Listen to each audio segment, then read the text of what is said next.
지난 화요일 그 새벽 이 브라질과 16강전 경기에서 한국 대표팀이 지면서 월드컵 진행이 끝났습니다.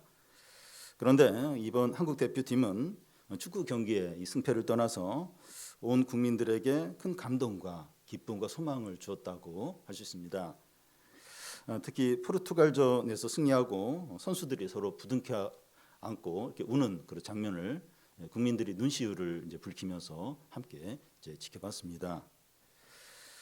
이번 월드컵이 이제 국민들에게 큰 감동과 기쁨을 준 이유는 손흥민 선수를 비롯해서 이제 모든 선수들이 끝까지 포기하지 않고 투혼을 했기 때문입니다. 이번에 그 20, 30대 청년들이 크게 이제 열광을 했는데 그들과 비슷한 또래인 대표팀 선수들의 투혼에 공감했기 때문입니다. 이번 월드컵을 통해서 유명하게 된 이제 문구가 있는데 중요한 것은 꺾이지 않는 마음이라는 겁니다.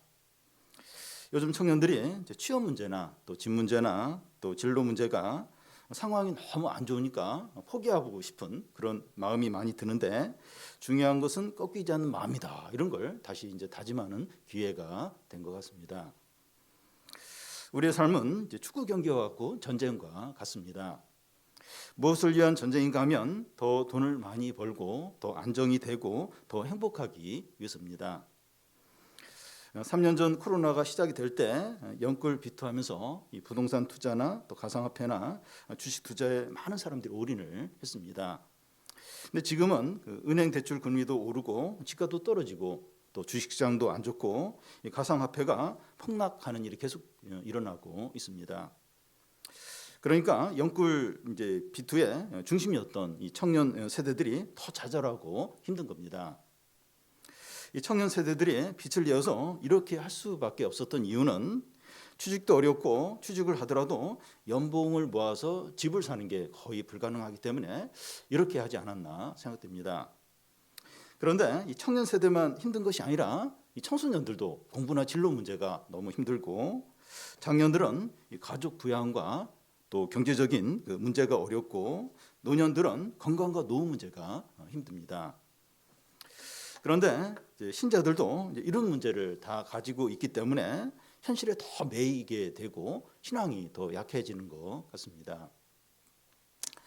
이 시간 살펴볼 이제 부자와 거지 나사로의 이야기가 이 코로나 3년을 보내면서 이 하나님보다는 세상에 또 영적인 것보다는 이 경제적인 것에 우선시하기 쉬운 우리의 마음에 변화가 있기를 바랍니다. 이 부자와 거지 나사로 이야기를 이제 비유로 보아야 되는가 아니면 실제로 이제 일어난 어떤 일로 봐야 되는가 하는 거에 두 가지로 이제 나뉩니다. 이 비유로 보아야 하는 이유는 이 이야기를 문자적으로 이제 보기보다는 상징적으로 보는 게 더 이제 자연스럽다는 거예요. 이 이야기를 이제 실제로 일어난 일로 이제 이렇게 봐야 된다 그렇게 주장하는 이유는 이 나사로라는 실명이 나오기 때문입니다. 비유 중에서 실명이 나오는 경우는 없어요. 근데 여기 실명이 나오니까 이거 실제적으로 일어난 일이다 이렇게 또 주장을 하는 겁니다.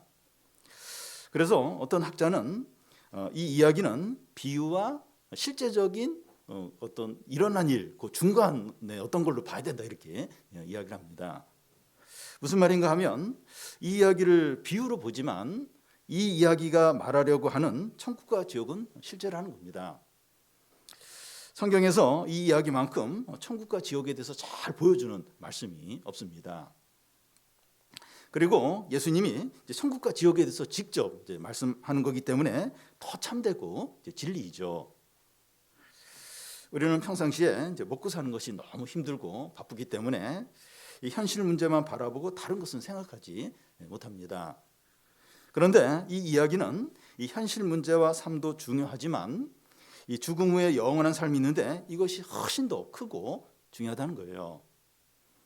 그렇기 때문에 우리가 살아있을 때 무엇이 중요하고 무엇에 우선순위를 두고 살아야 하는가 하는 것이 오늘 말씀이 말하는 겁니다.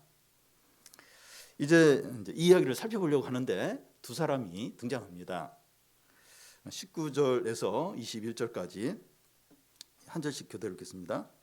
한 부자가 있어 자색 옷과 고운 베옷을 입고 날마다 호화롭게 즐기더라.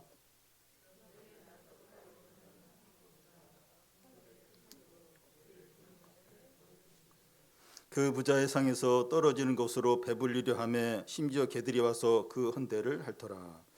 한 부자가 나오는데 그는 자색 옷을 입고 고운 베옷을 입었다고 되어 있습니다. 2000년 전에 그 염색한 옷을 염색이 되어 있는 옷을 입고 고운 베옷을 입었다고 하는 것은 오늘날 세계적인 명품의 이 옷을 입은 것에 해당됩니다. 그러면서 그는 매일 파티와 잔치를 열면서 즐겁게 먹고 마십니다. 그는 부족함이 없고 만족스럽고 항상 행복했습니다. 이 부자는 이 범죄나 불법이나 착취나 죄악을 행했다고 되어 있지 않습니다. 이런 이야기는 일절 없습니다. 그리고 이 이야기는 이 부자를 정죄하고 있는 것도 아닙니다. 뭐 부를 부정하거나 부자를 정죄하고 이런 것도 아니에요. 아브라함도 큰 부자였는데 성경은 그를 정죄하지 않았습니다. 그런데 이 부자가 죽어서 지옥에 가는 것을 볼 때 참 자기만을 위해서 부를 사용했고 하나님 없이 살았다는 것을 알 수 있습니다. 또 한 사람이 나오는데 이 부자 대문 앞에서 있는 나사로라는 자입니다. 그는 극히 가난했고 병까지 앓고 있었고 그 부자 대문 앞에 누워 있습니다. 그의 유일한 양식은 부자 상에서 떨어지는 부스러기들입니다. 이 부자뿐만 아니라 아무도 이제 나사로에게 관심을 갖지 않고 그의 유일한 친구는 그 당시에 떼로 몰려다니면서 썩은 고기를 먹는 개들이었어요. 개들이 와서 이 나사로의 상처를 있는 고름들을 이제 핥았습니다. 그런데 이 나사로라는 이름이 하나님이 도우시다 하는 이제 의미입니다. 나사로가 어떤 사람인지 알 수 없지만 그 이름을 통해서 알 수 있는 것은 하나님을 바라보고 의지하며 믿음으로 사는 자였다는 겁니다. 예수님은 이 이야기를 시작하면서 대조적인 두 사람을 등장시키고 있는데 명품 옷을 입고 비싼 외제차를 타고 호텔 뷔페에서 식사를 즐기고 해외여행을 수시로 다니는 부자와 구걸하고 병들고 노숙자인 나사로입니다. 세상은 이 두 사람 중에서 부자에게 관심을 갖고 환호하고 부러워하죠. 제가 구글 뉴스를 종종 보는데 볼 때마다 빠지지 않고 등장하는 기사 중에 하나가 어떤 탤런트의 아파트의 평수와 럭셔리한 인테리어와 뷰가 얼마나 좋은지, 또 어떤 인기 가수가 재벌과 결혼했는데 그의 남편의 재산이 얼마나 되는지, 어떤 스포츠 스타가 몇 년 전에 건물을 샀는데 지금 건물이 얼마나 올랐고 얼마나 벌었는지, 이런 기사들이 꼭 이제 이렇게 있습니다. 이런 기사들이 계속 올라오는 이유는 사람들이 이런 기사에 관심이 많기 때문이죠. 믿는 사람들도 이런 사람들을 부러워하고 그들처럼 되고 싶어 할 수 있습니다. 그들이 믿음이 있는지 없는지 하는 것은 중요하지 않고 우리도 부자가 되고 싶고 안정이 되고 싶고 또 사람들에게 주목을 받고 싶은 겁니다. 그런데 가난하고 질병을 가지고 있지만 신앙생활을 잘 하는 사람이 되고 싶지는 않은 거예요. 루저, 패배자, 또 무능한 자, 또 뒤처진 사람, 부적응자로 보이기 때문입니다. 이 가난한 신자보다는 하나님 없는 부자가 낫다는 겁니다.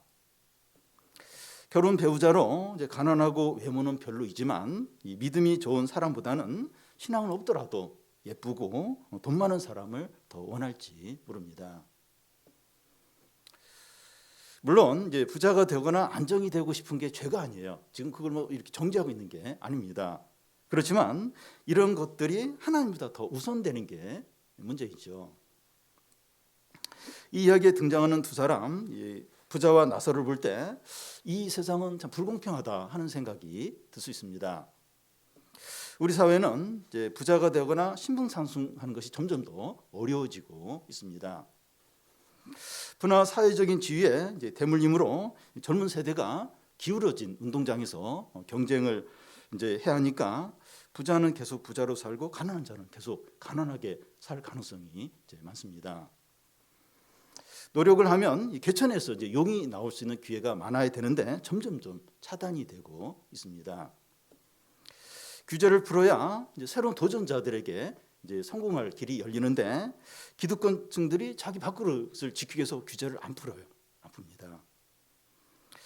세상에서 이 부자가 되려고 하거나 신분 상승을 하려고 할 때 불공평하다, 세상이 참 불공평하다 하는 것을 많이 느끼게 됩니다. 그런데 이 불공평해 보이는 이 세상이 공평해지는 순간이 옵니다. 죽음이 찾아올 때입니다. 22절을 보면 같이 한번 읽겠습니다. 이에 그 거지가 죽어 천사들에게 받들려 아브라함의 품에 들어가고 부자도 죽어 장사되매. 같은 날 부자와 나사로가 죽게 됩니다. 모든 사람은 죽음 앞에서 공평해요. 그런데 이 장례식까지는 여전히 차이가 있습니다. 이 나사로는 장사되었다는 말이 없는데 이 장례식이 따로 없고 시신을 포대 같은 데 둘둘 말아서 아마 땅에 묻었을 것 같습니다. 그런데 부자의 장례식은 많은 조문객들이 오고 여러 날 성대하게 치러졌을 겁니다.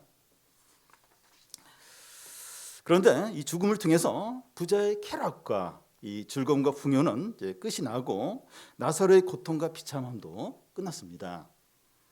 사람의 행복이나 고통은 이 세상에서만 있는 것이지 죽음 후에도 연장되는 게 아닙니다. 근데 사람들은 이 자신이 죽는다는 사실을 잊어버리고 삽니다. 우리 교회 초창기에는 주로 이제 출산 소식들이 많았고 장례는 1년에 한두 번 정도 있을까 했습니다. 그런데 몇 년 전부터 우리 교회 장례식이 많이 늘어나고 한 달 동안 장례가 두세 번 이어서 치러진 적도 있었습니다. 여러분, 우리 부모님의 장례를 치렀다면 그 다음 장례 순서는 자녀인 우리들입니다. 우울하고 부정적인 말로 들릴 수 있는데 사실이에요. 진리입니다. 지금 우리는 살면서 이 세상이 불평하기 때문에 힘들고 절망할 수 있지만 죽음을 통해서 모든 사람이 공평하게 됩니다. 현재 행복과 인기와 불행과 고통이 다 끝나고 모든 사람이 하나님 앞에 서야 될 날이 곧 옵니다. 현재 우리의 삶만 보고 너무 좋아하거나 너무 슬퍼하거나 너무 우쭐해하거나 너무 절망하지 마시기 바랍니다. 죽음을 생각하며 사는 사람이 인생을 제대로 살게 돼요.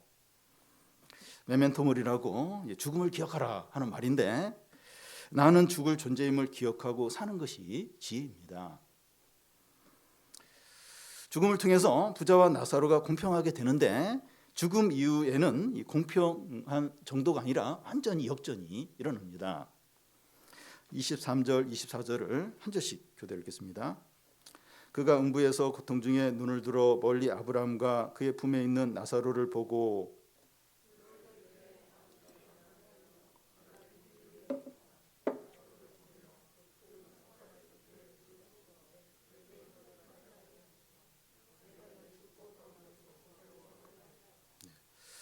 죽음 이후에 나사로와 부자의 형편이 완전히 달라집니다. 나사로는 이 천사에 이끌려서 아브라함의 품에 안겼다고 하는데 문자 그대로 보기보다는 하나님이 주시는 안식을 누리는 것으로 볼 수 있습니다. 요한계시록에 보면 이 성도가 죽으면 그 영혼이 주님 앞으로 가서 안식을 누리게 되는 것을 볼 수 있습니다. 근데 부자는 음부에서 고통 중에 있다고 하는데 그는 지옥에 들어가서 말할 수 없는 고통을 당하게 됩니다. 사람이 죽으면 무로 돌아가는 것이 아니라 천국과 지옥으로 나눠지게 되고 안식과 기쁨과 영광을 영원히 누리거나 이 말할 수 없는 고통과 괴로움과 아픔을 영원히 이제 당하게 됩니다. 부자는 이 고통 중에 눈을 들어서 아브라함을 바라보면서 부탁을 합니다. 나사로를 시켜서 자기 혀에 물방울 한 방울만 찍어서 시원하게 해달라는 거예요. 자기가 불꽃 가운데서 너무나 괴롭다는 겁니다. 이 말은 이 천국이 어떤 곳인가, 지옥이 어떤 곳인가, 지옥의 참상을 잘 보여줍니다. 지옥이 얼마나 고통스러운 곳인가 하면 물 한 방울도 자기 혀에 찍어서 시원하게 해줄 수 없는, 그렇게 할 수 없는 곳이라는 거예요. 그러니까 덜도 말고 뭐 생수병 하나도 아니고 물 한 방울만. 그래서 막 제발 좀 이렇게 날 좀 이렇게 시원하게 해줬으면 돼. 그 한 방울도 허락되지 않는 그런 곳이라는 거예요. 미칠 것 같고 도저히 못 참겠다는 거예요. 제발 죽으면 좋겠는데 죽을 수도 없는 곳이 바로 지옥입니다. 세계에서 가장 절망적이고 고통스러운 곳 중에 하나가 북한의 강제 수용소가 아닌가 생각됩니다. 그것을 경험한 사람들의 증언을 이렇게 들어보면 하루에 엄청나게 노동을 시키면서도 식사는 옥수수 몇 알 10개 정도 하고 배추잎 하나 떠 있는 멀건 국을 이제 준다는 거예요. 그러면서 하루 동안 해야 될 노동량을 채우지 못하면 엄청나게 두들겨 만다는 겁니다. 근데 지옥은 그런 것보다도 1000배, 10,000배 더 고통스럽고 더 힘든 것이라는 겁니다. 물 한 방울도 이렇게 맛보지 못해서 간절하게 간구해야 되는 그런 곳이라는 거예요. 이것을 보면 이제 세상이 아무리 고생스럽다 할지라도 지옥에 가면 안 된다 이런 생각을 하게 됩니다. 지옥이 없다면 모르지만 그런데 이탈리아를 이렇게 여행을 해보면 르네상스 시대 미켈란젤로를 비롯해서 천재적인 화가들이 그 최후의 심판, 천국과 지옥에 관한 명화들을 많이 그렸습니다. 그걸 보면서도 그래도 이 천국과 지옥이 있는가 보다 하는 생각을 이제 할 수가 있죠. 성경도 예수님도 천국과 지옥이 있음을 분명하게 말씀합니다. 코로나 바이러스가 눈에 보이지 않지만 존재함을 믿고 조심을 하는 것처럼 천국과 지옥이 눈에 보이지 않지만 존재함을 믿고 우리가 살아있을 때 그 준비를 이제 해야 됩니다. 아브라함은 부자의 부탁을 거절합니다. 25절, 26절을 한 절씩 교대로 읽겠습니다. 아브라함이 이르되 예 너는 살아있을 때 좋은 것을 받았고 나사로는 고난을 받았으니 이것을 기억하라. 이제 그는 여기서 위로를 받고 너는 괴로움을 받느니라.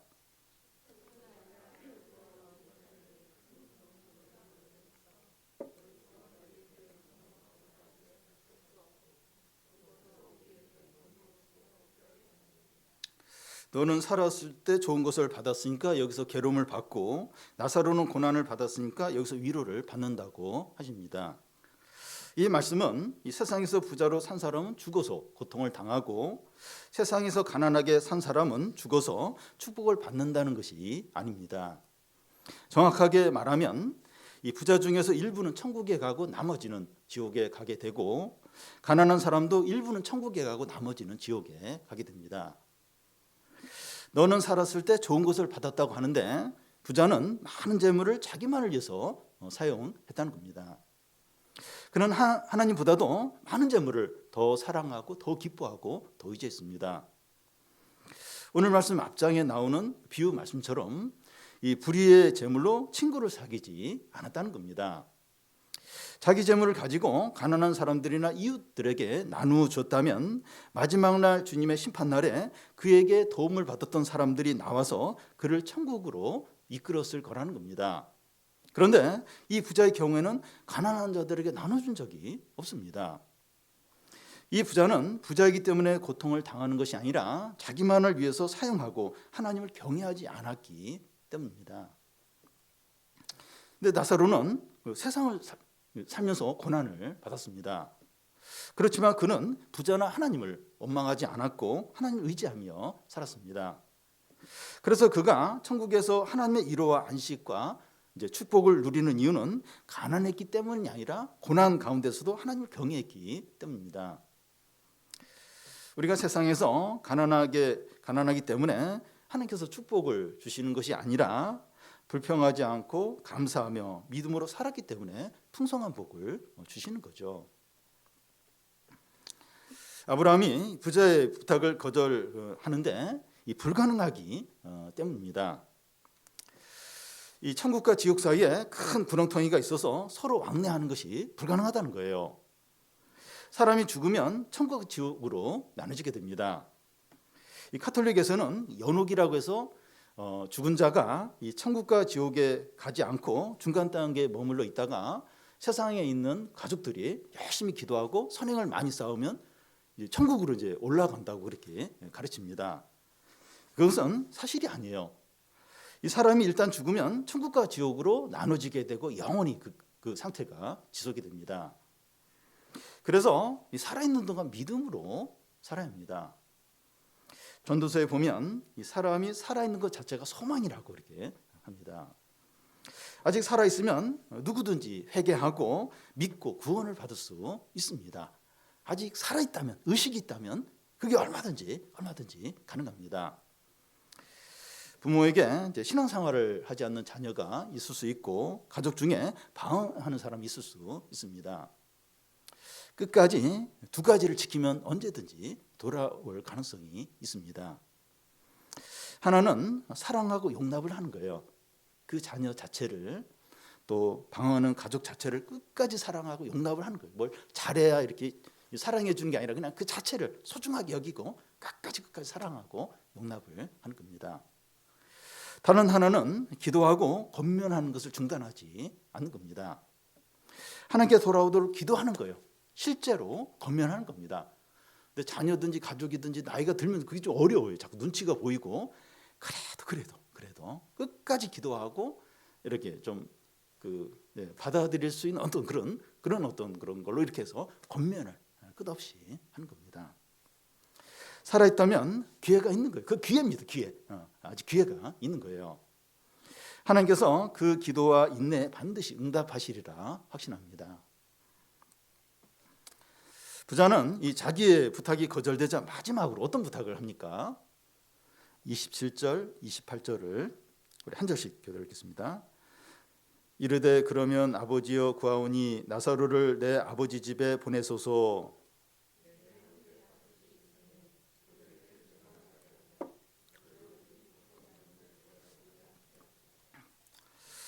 이 부자는 지옥에 오고 나서 자기와 똑같이 살고 있는 5 형제가 걱정이 되는 거예요. 그들을 그냥 놔두면 이곳에 올 게 뻔한 겁니다. 그는 자기 형제들이 이곳에 오면 절대 안 된다는 생각을 하는 겁니다. 그래서 나사로를 자기 형제에게 보내서 그들이 이곳에 오지 않게 해달라고 부탁하는 겁니다. 이 부자의 이런 부탁은 오늘 이 세상을 사는 우리에게도 하는 것이죠.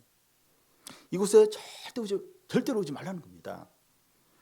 오늘 이 자리에 있는 우리에게 이 부자가 간절하게 부탁을 하고 있습니다.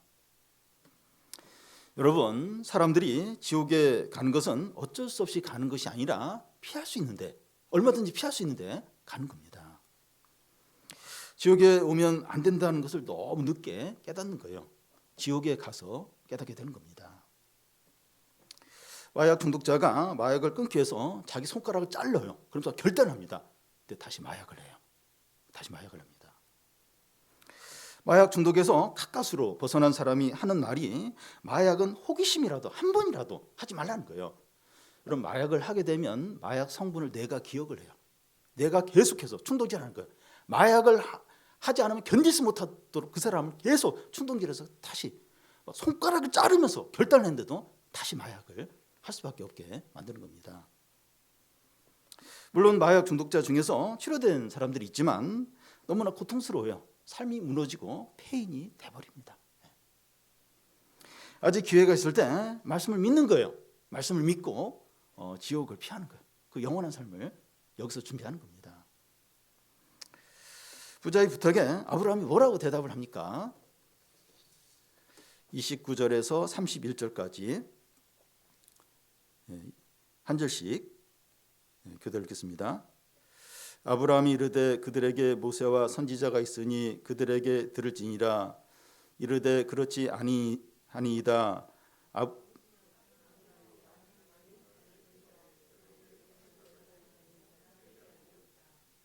이르되 모세와 선지자들에게 듣지 아니하면 비록 죽은 자 가운데서 살아난 자가 있을지라도 권함을 받지 아니하리라 하였다 하시니라.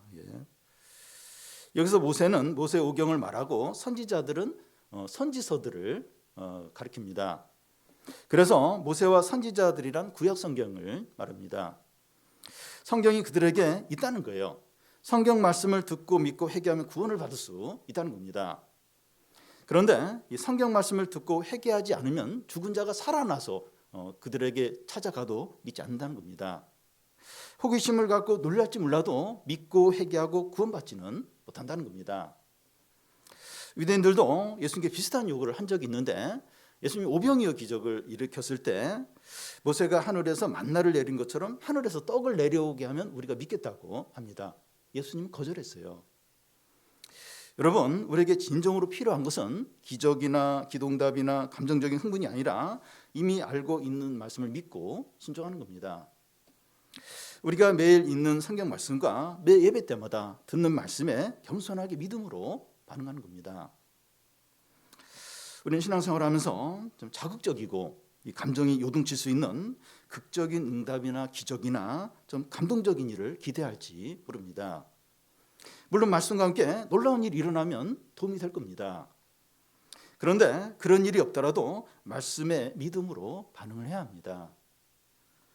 사마리아 여인도 예수님과 1시간 정도 대화를 나누는데 병이 치료가 되거나 귀신을 쫓아내는 그런 기적이 없었어요. 그러니까 예수님과 이렇게 말씀을 나누고 말씀을 들었어요. 근데 그의 안에 생수가 넘쳐나는 그런 큰 회복과 은혜가 부흥이 있었습니다. 하나님의 말씀만으로 충분해요. 여러분, 말씀을 안 믿는 사람은 아무것도 아니에요, 말씀이. 근데 이 말씀을 믿으면 그 말씀이 능력이고 구원이고 기쁨이고 영광이고 또 엄청난 그 축복이 됩니다. 이 부자가 지옥에 간 이유는 재물이 많았기 때문이 아니라 말씀을 소홀히 했기 때문입니다. 여러분, 오늘 본문 말씀이 보면 12절이에요. 근데 앞에 3절은 대조적인 두 사람의 삶을 보여주고 그 다음에 6절에 걸쳐서 두 사람이 죽은 후에 어떻게 살고 있는가 하는 것을 보여줍니다. 사람들은 죽음 후의 삶에 대해서는 아무런 관심이 없고 현재 삶에만 관심을 두고 거기에만 집중합니다. 신자인 우리도 얼마든지 그럴 수 있습니다. 경제적인 문제나 진로와 취업 문제나 또 집 문제나 입시 문제나 질병 문제나 자녀 문제만 생각하고 이런 것들이 잘 되도록 모든 수고를 할 수 있습니다. 이렇게 하는 것이 불필요하거나 잘못되었다는 것이 아니라 현재 눈앞에 보이는 문제만을 모든 것으로 여기고 그것들을 위해서 사는 것이 문제라는 겁니다. 거기에만 집중하는 것, 그걸 제일 우선적으로 여기는 이게 이제 문제가 있는 겁니다. 주님은 이 부자가 좋은 옷을 입고 매일 호화롭게 즐기고 나사로는 가난하고 병들어 앓고 있다는 언급을 한 후에 더 이상 말씀이 없어요. 그것만 딱 언급하고 이제 끝냅니다. 그 이유는 이 세상에서 어떤 경제적인 수준이나 또 어떤 즐거움을 누리며 사느냐 하는 것이 그렇게 중요하지 않다는 겁니다.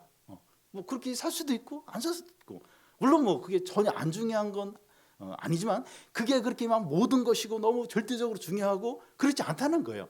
경제적인 수준이 어떠냐, 어떤 집에 사느냐, 무슨 차를 타냐, 이건 뭐 그렇게 중요하고 그렇게 막 우선적으로 둬야 될 그런 것은 아니라는 겁니다. 인생은 너무 짧아요. 또 죽음이 찾아오면 세상에서 누리는 모든 것도 끝나게 됩니다. 오히려 주님은 두 사람이 이 죽음 이후에 어떤 삶을 사느냐 하는 것을 자세히 말씀을 합니다. 오늘 말씀 보십시오. 이 세상에서 삶을 짧게 언급하고 죽은 후에 그 삶이 어떻게 그걸 길게 자세하게 말씀하고 있습니다. 이 세상의 삶보다 죽음 후의 삶이 훨씬 더 중요하고 영원하다는 거죠. 오늘 우리에게 부자와 나사로의 이야기를 통해서 말씀하시는 것은 현재의 삶만 생각하지 말고 죽음 후의 삶도 함께 생각을 하라는 겁니다. 그러니까 그 현재의 삶은 아무것도 중요하지 않다 그 얘기가 아니라 우리 믿는 사람들도 이 현재의 삶만을 집중해요. 이게 막 모든 것인 거지만 이게 잘 돼야 되고 거기에 매여 있고 그러면서 아무것도 생각을 안 한다는 거예요. 그렇게 하지 말고 현재의 삶도 생각을 하지만 죽음 이후에 그 영원한 삶도 함께 생각을 하라는 겁니다. 두 삶 가운데 우선순위를 둬야 된다면 죽음 후의 영원한 삶에 두라는 겁니다. 두 삶 다 중요해요. 현재 삶도 중요해요. 의미가 있어요. 근데 이 현재의 삶과 죽음 후의 삶 어디에 더 우선순위를 둬야 되나? 그러면 죽음 후의 영원한 삶에 우선순위를 두라는 겁니다. 그게 훨씬 길어요. 훨씬 그게 진정한 겁니다. 그래서 우리가 이 세상에서 살아가면서 우선순위를 경제적인 수준을 높이거나 사회적인 지위를 높이거나 더 즐거움을 추구하는 것에 두는 것이 아니라 영원한 삶을 준비하는 데 두라는 겁니다. 그러니까 지금 현재 삶 먹고 사는 게 안 중요하다는 게 아니에요. 근데 우선순위, 뭐에 더 우선순위를 둬야 되는가? 그 죽음 후에 그 영원한 거기에 더 우선순위를 두라는 겁니다. 우리가 공부를 열심히 하고 성공하려고 애쓰고 또 돈을 벌려고 하는 것이 필요 없다는 게 아니에요. 지금 그걸 부정하는 게 아니라 우선순위를 바로 정하라는 겁니다. 우선순위를 정하는 겁니다. 눈앞의 현실만 바라보는 것이 아니라 영원한 삶도 같이 바라보는 거예요. 그런데 우리 믿는 사람들도 자꾸 잊어버려요. 그냥 여기 세상 사람들과 어떤 면에서 차이가 없이 그냥 이 현실의 문제, 또 눈에 보이는 거 여기에 집중하고 이게 모든 것인 것처럼 여기에 모든 기쁨과 소망을 두고 그렇게 살기가 너무 쉽다는 거예요. 현재 삶도 중요하지만 영원한 삶, 죽음에 있는 그 영원한 삶 또 같이 바라보고 같이 생각을 하고 하라는 겁니다. 우리는 하나님의 말씀을 듣고 있고 알고 있습니다. 우리가 하나님의 말씀에 반응하지 않고 믿지 않고 따라서 살지 않다면 다른 것으로는 안 돼요. 다른 것으로 더 어떤 대단한 일들, 더 감동을 주는 일들, 이런 일들은 안 돼요. 우리가 말씀을 믿지 않고 말씀을 따라서 살지 않으면 다른 걸로 안 돼요. 말씀으로 안 되면 안 되는 거예요. 먼저 뭔가 좀 쇼킹한 거, 나에게 뭔가 자극을 주는 거, 나에게 그게 있어야 내가 신앙생활 잘할 텐데 믿음을 그걸로는 안 된다는 거예요. 깜짝 놀래고 또 잠시 이렇게 좋아질지 몰라도 그걸로는 구원에 이르거나 참된 어떤 축복을 받거나 그렇지 않다. 말씀으로 안 되면 안 된다는 겁니다. 우리가 하나님의 말씀을 믿고 그 말씀에 겸손하게 감사하며 확신 가운데 살아감으로 영원한 복된 삶을 준비하시는 성도들이 다 되시기를 바랍니다.